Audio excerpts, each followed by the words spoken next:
Welcome back everyone to the third part of the Dawn of War Retrospective, where today we talk about what might be my favourite game in the series, and what may be one of my favourite games of all time, Dawn of War Dark Crusade. Well, it's technically still an expansion, but like I said, the content is basically that of its own entirely new game. Dawn of War Dark Crusade takes all the mechanics I love from the main game and puts it in a massive sandbox campaign. In this game, 7 armies have descended upon the planet of Kronos, all wishing to claim it for their own gain. The Necrons rise from the ground, Chaos arrives to bring its war powers to the front, the Tao Empire fight to reclaim their world, the Imperial Guard chase down an old foe, the Orcs launch an attack from nowhere into the fray, the Eldar appear to stop their ancient enemies, and the Space Marines Bloodraven chapter appear last for their own reasons. In the game, the campaign is more of an expansion of the skirmish mode, and it's great. Winter Assault was an expansion for the campaign, and Dark Crusade for the skirmish. You were given the choice of any of the 7 factions, and are dumped on the world map. Here you have countless locations to attack, all with the goal of eventually wiping out the 6 other enemy strongholds and claiming victory in the Dark Crusade. Side note, this really does sort of replicate the feeling of the actual tabletop game really well. The campaign takes place in turns. In one turn, every army will have the option to either move to a location they already own, or attack a location they want to take over. Usually, the average attack will involve you placing a location on the map with nothing but your commander, a builder, and your honor guard, which is more on that later, wherein you have to build up your base, produce units, upgrade your tech tree, capture strategic points, relics, and critical locations, and all for the purpose of finding the enemy's base and destroying it. On the flip side, if your base is destroyed, you'll lose. This is a very simple goal, and honestly I think it works really well. See, in skirmish mode, annihilation is the goal, which involves destroying the entire base, and while that works for skirmish mode, it really just isn't a good idea for the campaign. The main reason I say this is because the maps are way bigger in the campaign. It really feels like you're waging war when you're on a large field and have so much room to explore, expand, and build forces. Skirmish mode maps are smaller, so there's less chance of the incredibly boring prospect of killing an opponent's main base, and then spending the rest of your time just blindly running around a massive map looking for one speck of a building in the corner you missed. In skirmish mode it's fine, because the maps aren't that big. And yet I still heard stories of skirmish matches that can last hours, so you really don't want that for your campaign. Now, destroying just the main base can still lead to running around looking for that one building you didn't destroy, but it's not as common, and usually you'll find the one base you missed fairly quickly. You can also be faced with 2 opponents at once, which can be extremely difficult as they'll have twice the army size you do, requiring quick tactics to eliminate one threat as soon as possible. Upon winning a location, you're also at risk of being attacked by opposing armies. Here you have the choice to either auto-resolve, which will be basically instantaneous but you have no control over it, or defend manually. Manual defense is more time consuming, but you have a better chance of success. You also get to keep your entire base as the game remembers what you had during your first battle, further incentivizing building up a strong base to mount a strong defense as well as offense. What do you get for winning these battles though? Well, various things, primarily honor guard and planetary requisition. Planetary requisition is a resource that increases with each turn that passes. The resource is used to pay for your honor guard, elite units that will automatically be summoned to your base at the start of your attack, and do not require resources to have and do not take up any cap, as well as being on average more powerful than their normal versions. These can range from heavy infantry, squadrons made up of the leader units that usually you'd only have 1 per squad, or heavy vehicles, as well as potentially commanders. In addition to honor guard, you also get your commander who can be upgraded.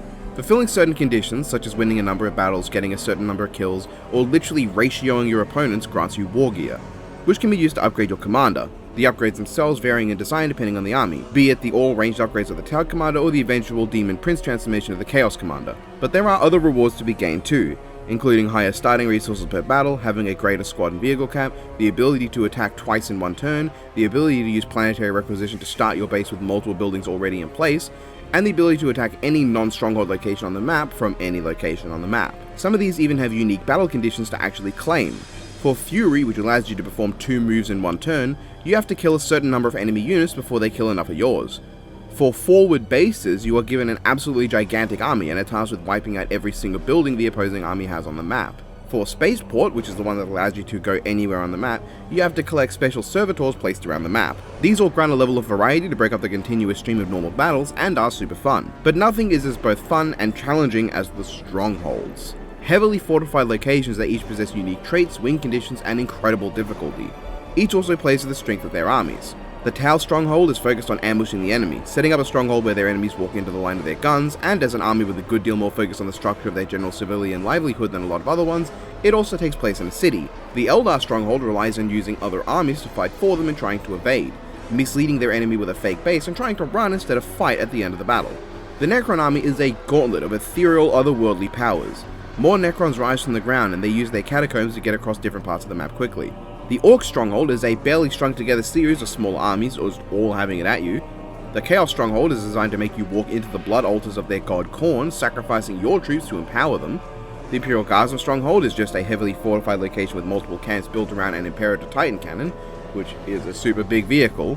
And the Space Marine Stronghold is also meant to really just be a normal, heavily fortified location.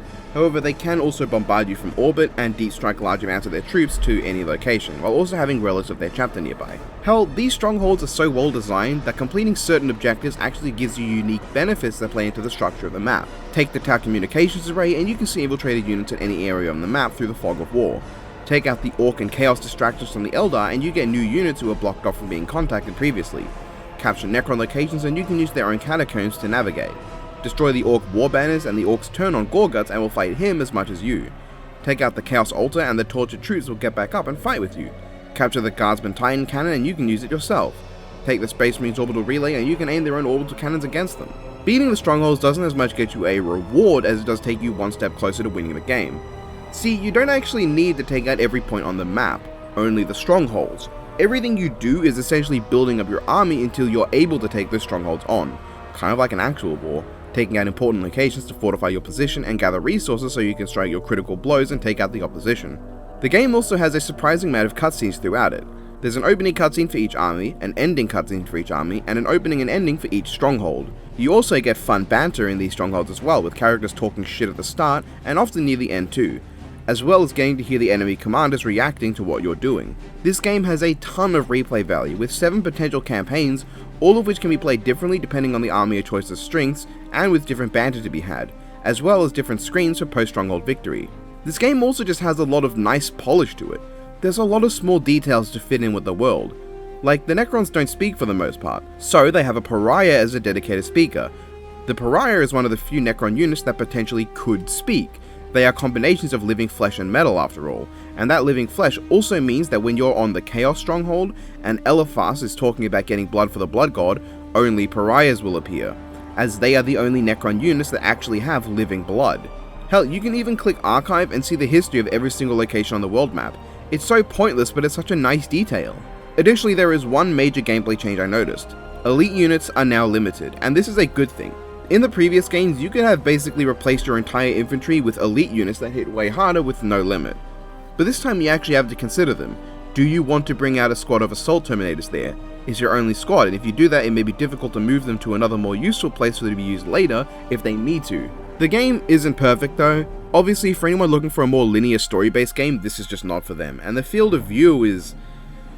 well okay, once you get used to it, it's really not that bad, but it can be difficult to get used to how close stuff is. But the only army I think actually suffers too greatly is the Tau, and even then it's not too bad. Additionally, I don't think it's that hard in the sense that losing the game overall is not something that happens often. For instance, this is a sped up bunch of footage of how long it took for me to get my base attacked without actually doing anything. Imagine how hard it is for the enemy to attack your stronghold when you're actually out there trying. What's worse is that you don't even get to enjoy the stronghold when you're being attacked. Instead of letting the player have fully set up strongholds like you'd expect, you're essentially just given a full forward bases layout, which is 4 generators, 4 guns, and 2 buildings. But if you lose, you do get kicked out of the campaign. But did I mention the opening cinematic? Yeah, unlike Winter Assault, this game actually has a unique opening cinematic, and while it's not even close to the polished quality of the original games, it's still incredible at setting up the Necron threat, and the Space Marines' resilience as they try to face this unstoppable horde. I swear, the shot of the monolith rising from this hill in the first person view is seared into my fucking brain. I love this. But this is a game focused on the armies, so let's go through them one by one in the order they arrived on Kronos. The Necrons. After a great war, the Necrons rested for untold millennia beneath the sands of Kronos, slumbering forevermore until their genocidal deities ended their great slumber across the galaxy. On Kronos, the awakening came when an archaeological team of Ger-Vazar, humans that defected to the Tao Empire, opened forth an unknown crypt. Awake once more, the Necrons slaughtered the team, all but the team's leader, Thomas Maccabee, who possessed the gene necessary for the Necrons to turn him into one of their mighty pariahs. Newer Necron warriors existing as malformed fusions of living flesh and cold metal, occasionally retaining hints of who they once were. Thomas Maccabee occasionally spoke for the Silent Army against their foes, led by the army's Necron Lord, an ancient deathless ruler who sent forth his army on their campaign to end all life on the world under the whims of their god, the Nightbringer, hungering for the death of all those who had dared to set foot on the tomb world of Cronus. The Necrons are the metallic, unstoppable force they previously appeared as the final bosses of Winter Assault, now made playable and marginally less overpowered than they were in that game. The Necrons are a very unique army. They have no requisition resource. Rather, the Necron base only produces energy, and every unit, building, and research upgrade in their army only costs energy. This leads to a very different feeling army that requires a few interesting mechanics. For one, as they don't have multiple resources to be able to balance out, their builder units and their primary units cost nothing, meaning they have the wiggle room to avoid being cornered unfairly compared to their opponents, though the Necron warriors do cost energy to reinforce. Additionally, their builder scarabs are the only units in the army able to capture strategic points, critical locations, and relics. Of course, this leads to the question of why bother, those get you requisition and the Necrons don't need it. Well, there is a simple reason. To increase their squad and support cap, the Necrons need to build obelisks, which can only be placed on listening posts and relics, meaning it is very important to get those built. Doing so also produces a time bonus that reduces the research time for units and upgrades, which is very good because the Necrons are a very slow race. Aside from their lord, the speedy but frail wraiths, and the destroyers, their vehicles that come in anti-infantry, anti-vehicle, and melee with weird abilities forms, every unit in the army is extremely slow in ground movements. Their warriors, their long-range specialists, the immortals, the melee-focused flayed ones, and the aforementioned pariahs who are their elite units, they all move really slowly. However, you don't really tend to mind when you play as the Necrons, because while they are slow, they also have very powerful unique traits in their units that make them feel just so strong. Warriors, immortals, flayed ones, and wraiths all have the ability to occasionally come back to life after they die, and continue to fight longer than most armies, along with having some extremely powerful weapons and already really high health bars. This can make you feel like an unstoppable tide of death marching across the plains, aided by your destroyers, including the Lord Destroyer, which even has abilities allowing it to put units into stasis and possess enemy vehicles, and the Tomb Spider, which is a vehicle that aids with this unstoppable feeling. Not only do they share the Lord's unique trait where they leave persistent corpses, so wherever they died is where they will come back when they're brought back to life, but they also consume the dead corpses of Necrons to be able to bring them back as warriors, flayed ones, or immortals, or they can sacrifice their health to create massive swarms of weak but powerful attack scarabs. The Lord himself, however, is just a hell of a unit. Not only does he possess all the war gear options you'd expect, increasing damage, health, detecting infiltrated units, and regeneration, but he is arguably the single most powerful commander in the game. See, with a certain building, the Lord can be outfitted with 3 of 8 possible upgrades. These can range from decreasing damage dealt, phase shifting your entire army so they take no damage but also deal no damage for a period of time, changing the flow of time so the enemy moves slower, a powerful lightning attack, or some of the truly absurd shit. The Lord can freeze units in place with a solar flare that even works on powerful tanks like the Imperial Guards on Baneblade. He can make infantry run away with broken morale by screaming, he can turn the entire army around you completely invisible, and even use the power of the Resurrection Orb. With this, you can turn your enemy's greatest efforts against them, exceeding your squad cap by truly absurd amounts by bringing back every dead Necron in the area as their own individual squadron that can be upgraded to full size, allowing you to have some of the biggest armies in the game. And that, with a different building, the Lord can be upgraded to temporarily transform into the essence of the Nightbringer, an obscenely powerful unit that deals a ton of damage and turns all damage received into health for the Necron Lord when he reverts into that form. Speaking of buildings, unlike other armies, the Necrons don't actually use their buildings for anything other than research, as every single unit in the army is produced from their base, the Monolith. And let me tell you, playing the Necrons makes you feel like you're really building up to something. With each upgrade in the tech tree, you see as the Monolith gradually unearths itself, restoring its functions until at last, it is fully restored.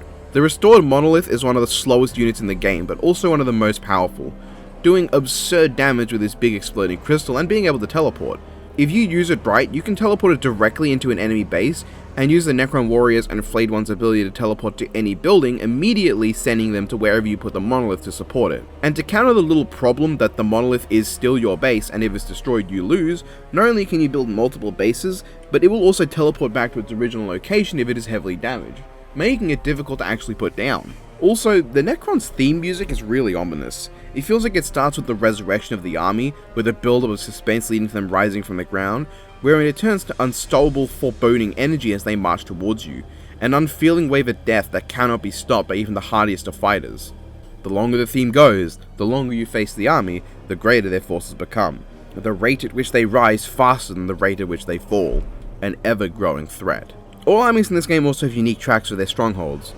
The Necron Stronghold theme, "We will grant you tranquility," fits the Necrons just as well, but it feels less like a rising army and more like you've just jumped right into the thick of it. This time you're the one who's entered their tomb, you walked into their walls, this is the fight of your life, within the very catacombs of death they rise from. The Necrons are really just one hell of an army. You feel so powerful playing them, and sometimes they feel almost overpowered. If you play right, they even can be. Allow your enemy to simply gun down your troops and bring them back in bigger numbers and it becomes almost unfair.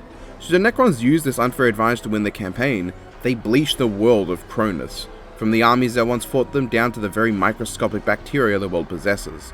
The Nightbringer was pleased, both by Cronus' complete evisceration and by the fortifications made to the planet, ensuring that any heroic attempt to retake Cronus from the other armies would be met with raw death, granting the Nightbringer more deaths to his tally. Chaos Space Marines! Summoned by heretical cultists, Cronus found itself besieged by the appearance of the Black Apostle Eliphas the Inheritor, leading an entire company of the World-Bearers Chaos Legion. Having previously been upon Cronus back when he was but a young champion in the Horus Heresy, Eliphas returned to make this world his proving ground and claim the favor of the Chaos Gods he worshipped. Eliphas is awesome, by the way. He's easily the best Chaos Lord in the entirety of Dawn of War, though he doesn't have much competition there. And let's talk about him, because really, when it comes to new additions to Chaos, there is really just one. Not a unit that you can get easily, but rather a result of the War Gear system. Once you get all the other War Gear, you can gain the last one, the Demon Prince. Eliphas literally becomes a goddamn Demon Prince, which is the new unit, I guess. Kind of. It isn't really, because Sindri became one in the first game, but still, now you can use it. It's basically like a small relic unit. It hits like a fucking truck, it takes a ton of punishment to put down, it has a demonic roar that destroys the enemy's morale. I also don't know if this is new to Dark Crusade or I just forgot about its existence in Winter Assault, but now Chaos Space Marines can get like squadrons of 10 fucking units, and they can also be infiltrated, so the Space Marines are invisible. That's kinda nuts. That's really all there is to say. Chaos is not the most unique army here in terms of what's new.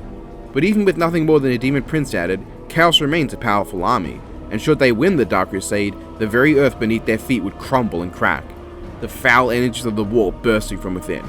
Black cathedrals, warped skies, and the shattered, scorched ground making clear Cronus' new state as a demon world.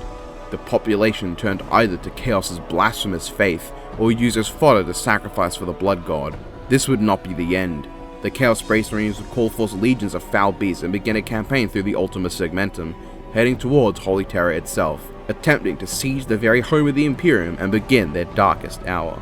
The Tao Empire! The planet's rulers, the Tao Empire. A young but technologically powerful civilization believing in the philosophy of the greater good.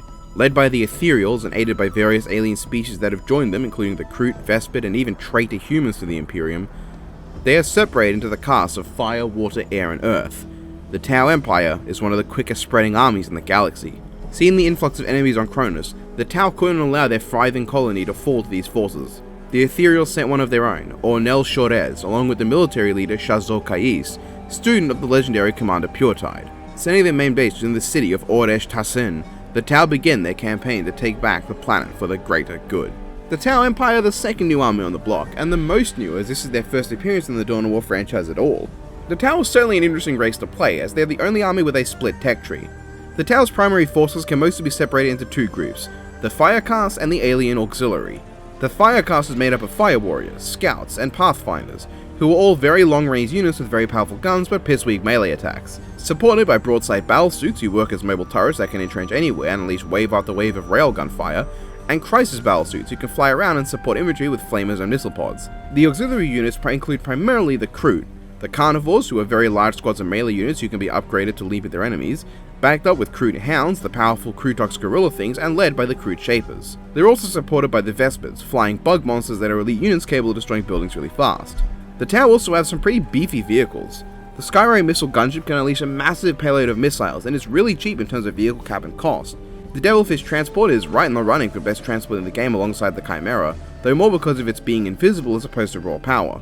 And the Hammerhead gunship is a powerful, brutal ranged unit possessing a big fuck-off gun. The Tau Empire is one where you're at your best when you balance these units, with a heavy ranged wave of firepower and support in melee for if enemies get close, all while backed up by the Greater Narlock, the Tau's relic unit. A massive melee dinosaur creature, and their commanders Shazot Kais and the Ethereal. The Ethereal is a weird one, as he has a ton of abilities, well 3, but that's a ton for this game, and they're just strange. Okay, so he can summon elite fire warrior bodyguards, that's not too weird, and he can summon a devastating beacon from the sky that, you know, does a lot of damage, not too weird.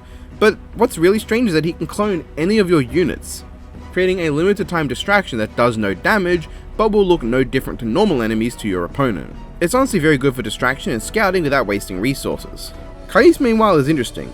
There is a theory that Shazot Kais is the same character as Shazla Kais, the main protagonist of the PS2 Fire game, which I do own and I have played, and let me be honest, I want this theory to be true because it sounds fucking awesome. Imagine a game where one of the commanders is literally a previous unrelated game's protagonist having been promoted to the shit. He's also a really interesting commander as he has no melee attack, but comes with so many fucking guns. Like when fully decked out with war gear, Kais possesses a flamer in one hand, a laser gun in the other, a drone that shoots, and missile pods on his shoulders. It's just awesome. He also has the annoying as fuck snare trap, which slows down anyone who gets hit by it. As for the tech tree split, the way it works is that up to the vehicle beacon you get access to all things, but then you get the choice to build either the Montkar or Kaoyun outposts. With Kaoyun you get access to the Crude Hounds and Crutogs, which are heavily melee oriented, while with Montkar you get the Crisis Suits and Hammerhead Gunships, which are heavily range oriented. And honestly, I'm kinda let down a little, because I really feel like there should have been 2 relic units for the Tau. No matter which way you go, the relic unit is the Greater Narlock, which if you want to go fully ranged, you basically don't get to have a relic unit. Now fair enough, you don't necessarily need a relic unit, but still, it would have been nice if there was a brutally powerful ranged relic unit for the teachings of Montkar, so you can really choose.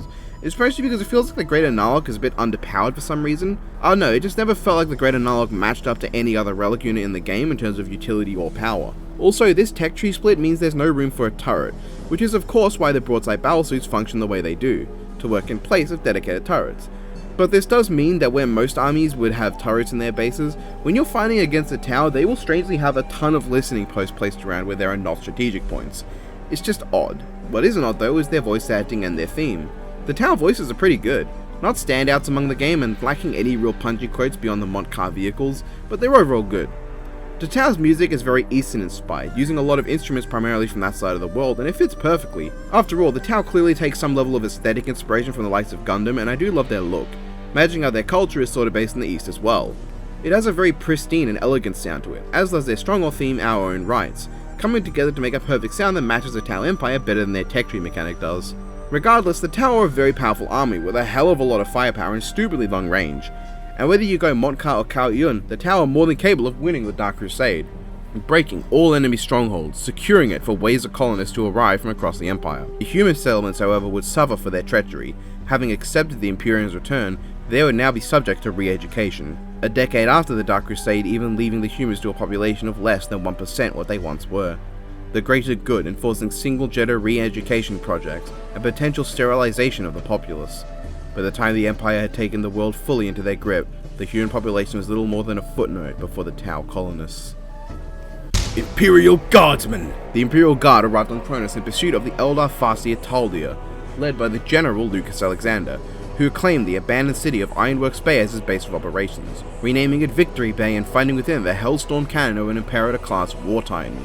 After reporting this discovery, the Imperium's High Command gave him the command to purge the world of Xenos and heretics, claiming all relics he could upon the planet and giving him the rank of Governor Militant. However, upon the arrival of the Blood Ravens, he was commanded to leave.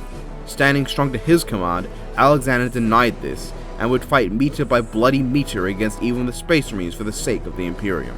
The Imperial Guard are interesting because while there's not much new, what they do have really heavily fortifies their position as the master army of defense.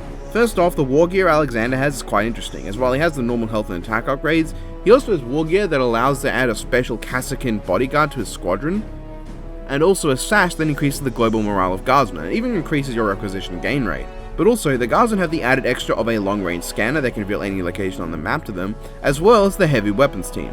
This is just an insane unit. Once it entrenches, it basically becomes a new turret, but better.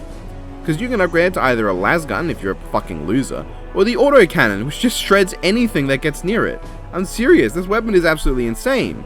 After that, the existing nature of the guardsmen of having some incredible tanks, and they maintain their position as a surprisingly powerful army. Also, I didn't mention the Earthshaker cannon the Basilisk has before, did I? Well, by paying 200 NG in requisition, you can do this. But maybe in your case, don't aim it at your own troops. Aim it properly and you could perhaps even win the Cronus campaign. Should that come to pass, Lucas Alexander would remain on the planet as its uncontested ruler, Large numbers of tech priests would arrive to study the canon and oversee the public works of the planet. With his troops, his cannon, and his reputation, the governor will continue to rise in power as a force to be reckoned with across the entire galaxy. Orcs, orcs, orcs, orcs, orcs, orcs, orcs, orcs. Though Gorguts had failed his conquest on Lorn 5, he had survived and made his way to conquer Tau settlements across the galaxy. Hearing of their pleas for help against the Necron threat through various channels, Gorguts' launch rod was left with his war on rocks, giant transport ships made from asteroids, through the warp, and landed upon the planet of Cronus through the large ship wall around the world. Gorguts brought the feral orcs on the world under his control and set about a new conquest. Gorguts is back, now with war gear that increases orc population and a lot of skulls. He also has brought with him new units, the Flash Gits, who are a godsend because they are really powerful range units that hit so hard. I love that these are here, a much better addition to the army than the Mega Armor Nods were in the last expansion. I don't know what else to say, the orcs aren't much more than that. Should the war come out on top, Gorguts would become known by many titles, the world of Cronus becoming an orc-infested planet, one that Gorguts would return to regularly after his many conquests to gather new troops for future battles. For years to come, the Orc Tide would remain a threat to all who would approach Cronus, an unstoppable tide and an unmatched war. The Eldar. Sensing the return of their ancient enemies, the Eldar craftworld Ulthway, led by Farsi Atalia once more, came upon Cronus to destroy their old foes.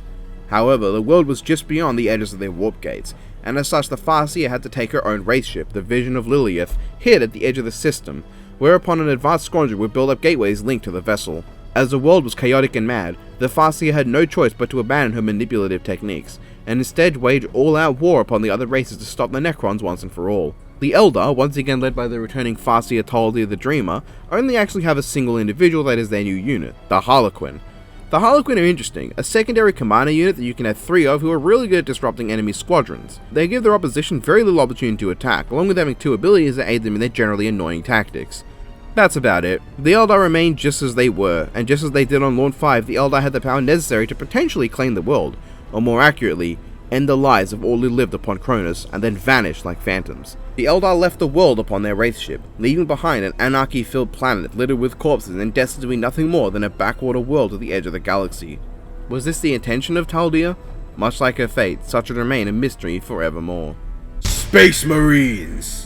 The mailed fist of the Emperor, the Space Marines arrived upon Cronus, the Blood Ravens chapter master sending forth the young Captain Davian Thule to carry out a purge of the world in search of ancient relics of the chapter hidden upon it. Artifacts from the early years of the Blood Ravens, these mysterious items contain perhaps the long sought after origins of the chapter itself. With haste, Captain Thule ordered the Imperial Guard to withdraw from the planet, but was met with refusal from the governor Lucas Alexander. 2 armies following the will of the Emperor, yet opposed. Thule judged the governor a good man, but even he would need to fall for the glory of the Blood Ravens. However, this willingness to slay their fellow warriors of the Imperium did not go unnoticed by mankind. Whispers across the Imperium that the artifacts were not holy, but in fact damning and steeped with the dark powers of chaos, will continue to spread. It's quite a good thing that the Space Marines appeared last, because they are in fact the canonical winners of the Dark Crusade. This means I will be detailing the fall of each faction in the game during this segment, but first let's discuss what's new about the Space Marines. In their case, the new unit they have are the Grey Knights. The Grey Knights are actually their own chapter of the Space Marines, created by the God Emperor himself. Their gene seeds derive directly from his very genome. The military might of the Audio Malleus, the fist of the Inquisition, and the only chapter at least I know of who outnumber the Blood Ravens in terms of how many Psychers they have, as every single Marine in the chapter is a Psyker. They have been sent out to aid the Blood Ravens, and holy fuck are they awesome. Not only do they look really cool with amazing models that really stand out among the army, and some good utility as powerful melee units with an ability that wrecks infantry, as well as researchable furious charge that hammers enemies by ramming into them, they also have some of the best voices in the game, matching the Space Marine chaplain in terms of how righteous they are, as one might expect. They just have so much power in their voices and sound beyond fanatical in a way that brings chills. I just love every single voice line they have. Well, except for the one where they reveal the location of their fortress monastery on Titan, which is meant to be a secret known to few. I suppose if the Blood Ravens know it's not the end of the world, but shouting it out still seems odd. Along with these powerful warriors of the Inquisition, the Blood Ravens also gain Davian Thule. Thule isn't any different in how he functions to any other Force Commander beyond the War Gear setup, which even then is pretty basic. He's just got his health upgrades, weapon upgrades, really nothing special beyond the teleporter. However, Thule ends up being a really cool character. He doesn't have much to stand out in this regard either, and certainly isn't as good a character as Angelus or anything, but he manages to be one of the coolest characters in Dawn of War to me. Becoming a beloved character who'd reappear and continue to be awesome in Dawn of War 2, where we'll get there. Leading his chapter's forces, Davian Thul would ravage the armies of Cronus with the righteous might of the Emperor. He entered the deep catacombs of the Necrons, destroying their obelisks and planting a bomb that would bury the Necrons underground, returning the deathless machines to their eternal slumber and slaying Thomas Maccabee with the might of the explosion. The mighty Space Marines would follow up by marching upon the Tau City Citadel, pushing forth against the tide of the so-called greater good until they had slain the ethereal Ornell, claiming the Tau communications array and destroying the armies holding the city. Demoralized, the Tau evacuated Cronus. Nothing was left for them there but wasted lives. Unfortunately, in spite of the Imperium's righteousness, the orders of the Blood Ravens to scourge the planet and the Imperial Guardsmen to wipe out the Eldar Farsi and remain on the planet came into conflict. Though both retained their loyalty to the Emperor, they were forced into bloody conflict. Wielding the might of a fallen Imperator Titan's cannon, the Cronus 1st Regiment attempted to hold strong, but eventually fell as their own guard turned against them and the Blood Ravens apprehended the Titan's might to use against them. They slew the governor Lucas Alexander, whose corpse was returned with applause from Thul and his chaplain. The surviving guardsmen granted safe return off the world of Cronus so their loyalty may be honoured. The traitorous guardsmen, however, were executed for turning upon their own men. Davian marched upon Clan Gorguts of the Orcs, slaying the Greed Titan en masse and crushing them all under his boot. All but the warlord Gorguts himself, who had managed to escape the breath of the Space Marines to fight another day. And yet, even with Gorguts' escape and the destruction of the Orc War, a splinter group of Orcs in a divided section of Chaos were used as distractions as the Space Marines marched upon the Eldar. Destroying them and claiming their webway gates, the Space Marines prevented the Eldar from evacuating the planet of Cronus. Taldir accepted her fate and fought to the bitter end against the Blood Ravens. At long last, the Blood Ravens faced the might of Eliphas the Inheritor and the power of Chaos Undivided. Facing the Bloodthirster of Khorne and saving their kidnapped First Company brothers, the Blood Ravens' mailed fist destroyed the Blood Altars of Chaos and obliterated their warp gate. Eliphas was killed by his own malfested allies as the Blood Ravens entered the Scourge of Chaos and won the Dark Crusade. The Space Marines maintained a strict prohibition on any visits to Cronus and reclaimed their relics. Though the Imperial Guard lodged a protest against the Blood Ravens' actions, they were able to successfully argue their case that the Governor Alexander should have withdrawn at their orders.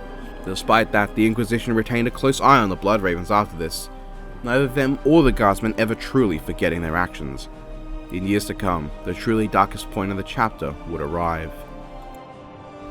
Dawn of War Dark Crusade is an incredible game. It's simply put a masterwork of game design with incredible balancing and armies both taken from and building off the original game. While it doesn't have the epic campaign story modes of those, the variety of special missions, tons of cutscenes, unending polish, fun stronghold banner, amazing music, 2 completely new and unique armies, and just sheer scale present is something else. You can just look at the commanders we have on display and it's beyond impressive in retrospect. Davian Thul and Eliphas the Inheritor would become staples of the series, appearing in Dawn of War 2 and Dawn of War 2 Chaos Rising. Farseer Taldir and Warlord Gorguts are returning characters from the previous game, who survived its events and will continue to have plot significance in Dawn of War 3. Shahzor Kais, while not confirmed, could potentially be a protagonist from a whole other game in a different field of the overall Warhammer franchise. Thomas Maccabee remains one of the only Necrons in the franchise who was not an ancient king with cognition and the ability to speak. And Governor Lucas Alexander, while not having the amount of sheer presence to him as the others, still managed to be really badass, with his incredible vocal performance and the fact that he has the balls to stand to the Space Marines. This game is amazing, and anyone who hasn't played it and is interested in Warhammer, real-time strategy games, or Dawn of War, it is definitely highly recommended. It is probably the best Dawn of War game when it comes to actually simulating the tabletop game, and personally, my favourite. However, we're now heading into what I think is likely to be one of the low points of the retrospective. Let's come back together next time for Dawn of War Soulstorm.